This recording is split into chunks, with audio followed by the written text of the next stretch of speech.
Part 8, dan, apakah yang bercalon suami juga itu kamu? Tanya langsung Sagara lagi tanpa basa-basi. Mendengar hal tersebut tentu membuat Aisyah kaget, sama seperti yang sudah-sudah tapi kali ini rasanya jauh lebih mencelos. Kata siapa? Tanya Aisyah yang tanpa sadar menatap lekat ke arah Sagara hingga pandangan keduanya kini bertemu. Astagfirullah. Aisyah yang sadar langsung membuang pandangan, jantungnya yang berdetak hebat semakin membuat kacau perasaannya. Ola yang bilang, tapi dia juga masih ragu karena entah kamu atau bukan Aisyah yang ku maksud tapu ku harap bukan, jawab Sagara. Kalau iya kenapa?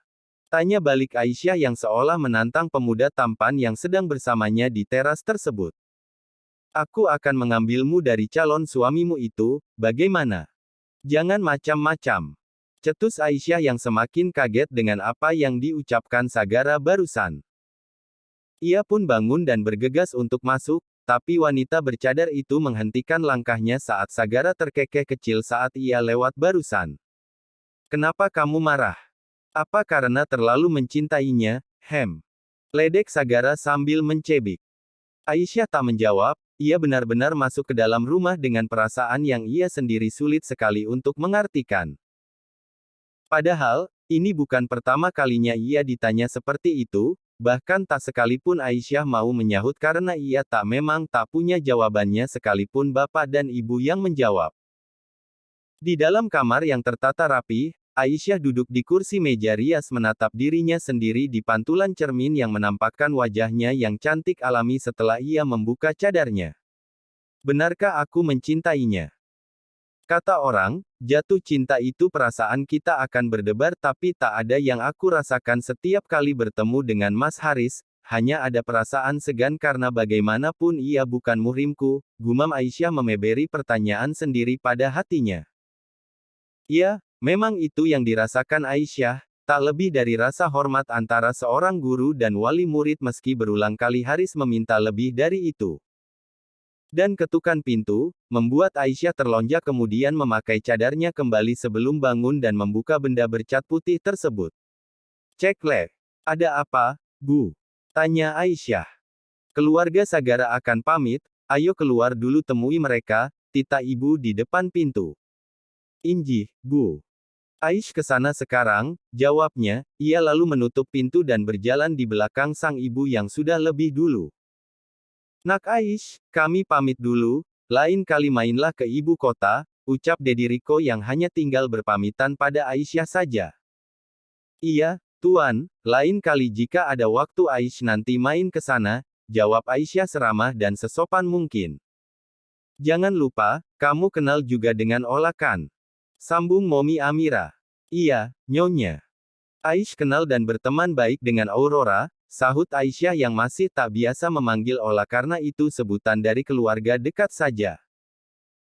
Dedi Riko, Momi Amira, Papa Ziko dan Sagara benar pamit dan satu persatu keluar dari dalam rumah setelah puas mengobrol dan memberikan beberapa buah tangan yang tak seberapa dibanding kebaikan mereka yang sudah menolong dan mengurus putra mahkota Pradipta.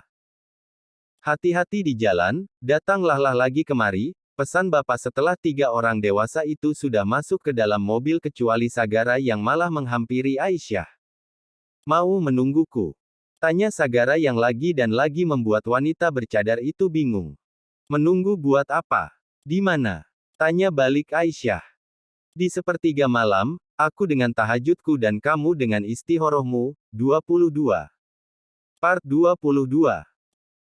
Sepanjang perjalanan pulang senyum terus terukir di ujung bibir Sagara, ia bisa menebak sekaget apa wanita bercandar itu saat ia menggodanya tadi. Dan itu membuat Papa, Dedi dan Mominya bingung sendiri dengan tingkah Sagara yang aneh tersebut. Kamu kenapa? Tanya Papa Ziko yang akhirnya tak kuat menahan rasa penasaran. Gak apa-apa, Pah. Ziko yang masih merasa jauh dengan papahnya tentu tak akan mudah untuk jujur. Kok senyum-senyum gitu? Ada yang membuatmu bahagia, Hem? Timpal Dedi yang sama ingin tahunya. Bahagia?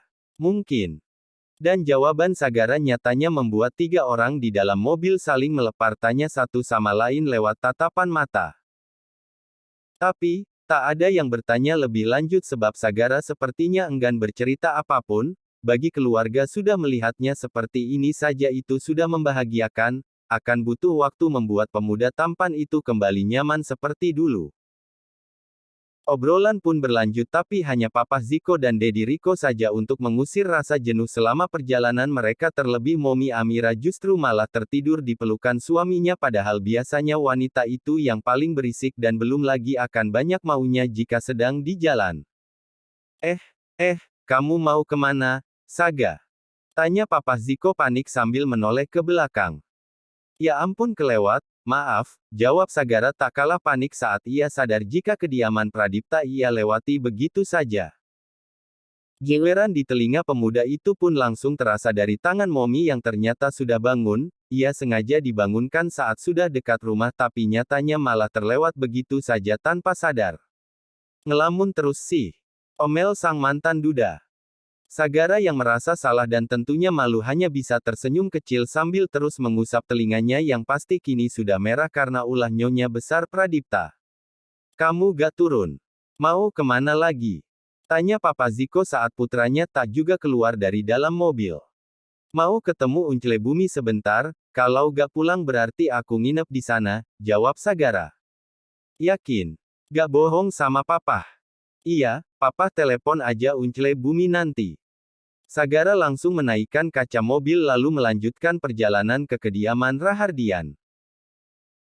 Sampai di bangunan mewah yang ia tuju, Sagara tentu langsung mencari sosok yang selama ini selalu membuat ia tenang jika sudah dinasehati tak seperti Uncle Air yang tak pernah memberi jalan keluar yang baik dan benar, begitu pula dengan Onti Cahaya yang bisanya hanya mengomel panjang kali lebar tanpa solusi yang ujung-ujungnya pasti memintanya untuk jadi supir ke pusat perbelanjaan dengan alasan mengobati rasa stresnya. Saga, ada apa? Tumben kemari, tanya Uncle Bumi saat ia datang menghampiri keponakannya itu di ruang tengah sebab biasanya mereka bertemu di rumah utama. Sengaja ke sini, lagi mau nanya sama Uncle. Sagara yang tak pernah basa-basi memang selalu memberitahu niat hatinya. Tanya tentang apa? Putra kedua sang gajah sampai mengernyitkan dahi, jangan sampai pemuda itu bertanya tentang tugas sekolahnya. Memang benar ya, kita bisa nikung jodoh di sepertiga malam. Maksudmu? Kamu sedang menginginkan seseorang? Tanya balik Uncle Bumi yang dijawab anggukan kepala pelan namun pasti. Siapa? Wanita yang menolongku saat aku kecelakaan di kota B, aku ingin dia, jawab Sagara dengan perasaan menggebu-gebu karena apa yang jadi incarannya tengah si kejar juga oleh orang lain. Kamu serius? Lulus SMA saja belum? Ledek Uncle Bumi yang terkekeh. Jangan remehkan usiaku, tapi lihat niatku, balasnya kesal dan itu membuat Uncle Bumi tertawa. Ayolah, aku bingung, Uncle. Kenapa? Ayo ceritakan dulu pelan-pelan, pinta pria itu. Sagara pun langsung membenarkan posisi duduknya, ia mulai terbuka dengan perasaannya pada Aisyah termasuk tentang gadis itu yang selama ini dekat dengan seseorang menurut Ola, tapi semua tak dibantah dan tak juga dibenarkan oleh Aisyah yang membuat Sagara kini pusing sendiri. Aku tak ingin kalah sebelum bertarung, apapun yang terjadi dia harus jadi milikku bukan miliknya, tegas Sagara meyakinkan diri sendiri jika ia percaya mampu untuk bersaing dengan pria manapun. Sudahlah, kamu tak perlu insecure perihal jodoh jika dia memang ditakdirkan untukmu, mau kamu diam saja pun tetap kamu yang akan mendapatkannya. Perihal jodoh memang tak akan tertukar karena semua sudah punya pasangannya masing-masing termasuk hewan sekalipun. Tapi, saat tak ada kepastian sama sekali dari orang yang dicintai tentu itu akan membuat satu pertanyaan tentang masa depan. Begitu juga yang dirasakan oleh Sagara, apa yang dikatakan Ola tak diiyakan dan tak juga dibantah oleh Aisyah membuat hati Sagara tak karuan. Lo kenapa? Tanya Bian sepulang sekolah dan pastinya ia masih memakai seragam. Kenapa? Gak apa-apa, jawab Sagara santai padahal otaknya bak benang kusut. Sekarang sering ngelamun, emang lagi ada masalah ya? Cerita dong sama kita, timpal Marcel yang baru datang dengan membawa beberapa minuman kaleng untuk teman mereka mengobrol. Sagara hanya menggelengkan kepala, tak ada satupun temannya yang tahu akan kejadian kecelakaan yang dialaminya di kota B termasuk tentang Aisyah. Sampai detik ini hal tersebut masih menjadi rahasia keluarga besar.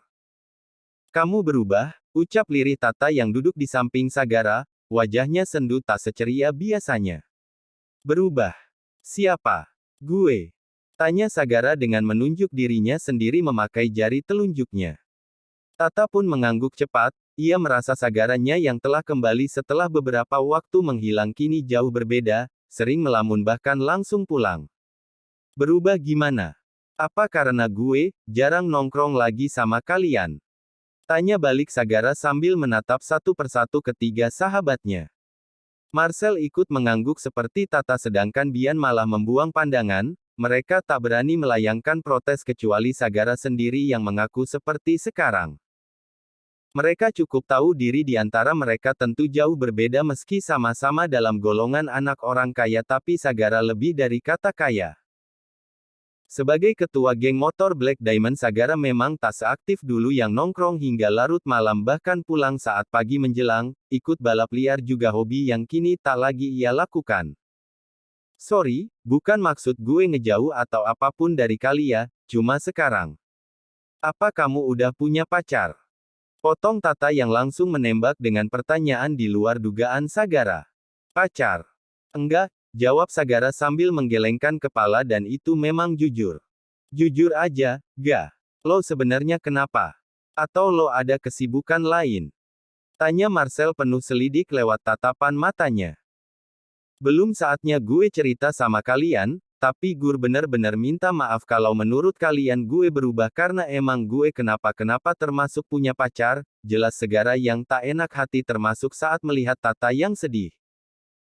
Tak ada yang bisa memaksa untuk pemuda tampan itu buka suara tentang apa yang sedang ia alami, hingga Bian mengalihkan obrolan ke hal yang lain sampai suasana tongkrongan di antara mereka kini sedikit mencair. Tapi, Tata justru memilih pulang karena suasana hatinya benar-benar sangat buruk. Gue antar ya, tawar Sagara saat sahabat perempuan satu-satunya itu bangun dari duduk untuk pamit. Iya, aku mau kamu yang antar, jawab Tata yang ada senyum kecil di ujung bibirnya.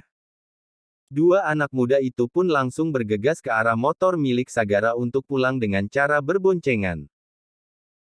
Selama di perjalanan, Tata menyandarkan kepalanya di punggung pria yang namanya selama ini telah memenuhi hatinya namun Sagara tak pernah tahu akan hal itu padahal jika ia mau peka harusnya sejak dulu ia sadar jika Tata menganggapnya lebih dari sahabat. Entahlah, yang ku tahu bersamamu adalah hal yang selalu menyenangkan bagiku.